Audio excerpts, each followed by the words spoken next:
Brazil থেকে যুক্তরাষ্ট্রে আমদানি করা পণ্যের উপর 50% শুল্ক আরোপের হুমকি দিয়েছে মার্কিন প্রেসিডেন্ট ডোনাল্ড ট্রাম্প। সামাজিক যোগাযোগ মাধ্যমে প্রকাশিত এক বিবৃতিতে ট্রাম্প এই ঘোষণা দেন। সেখানে তিনি বলেছেন, তিনি ব্রাজিলে তৈরি পণ্যের উপর 50% শুল্ক আরোপের পরিকল্পনা করছেন। বিবৃতিতে ট্রাম্পের অভিযোগ, যুক্তরাষ্ট্রের প্রযুক্তির প্রতিষ্ঠানগুলোর উপর ব্রাজিল আক্রমণ চালাচ্ছে।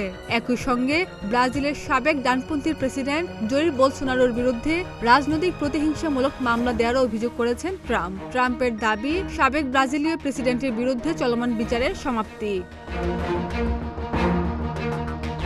এদিকে ব্রাজিলের বর্তমান president Luiz Inacio Lula da Silva ট্রাম্পের এই ঘোষণাকে দায়িত্বজ্ঞানহীন বলে মন্তব্য করেন।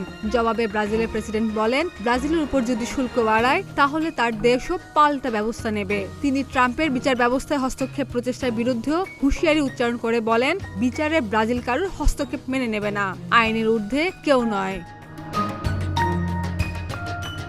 সম্প্রতি ব্রাজিল ছাড়াও এই সপ্তাহে ট্রাম্প 22টি দেশের বিরুদ্ধে নতুন শুল্ক আরোপের ঘোষণা দিয়েছেন, যার মধ্যে জাপান, দক্ষিণ কোরিয়া ও শ্রীলঙ্কার মতো যুক্তরাষ্ট্রের বাণিজ্য অংশীদারও রয়েছে।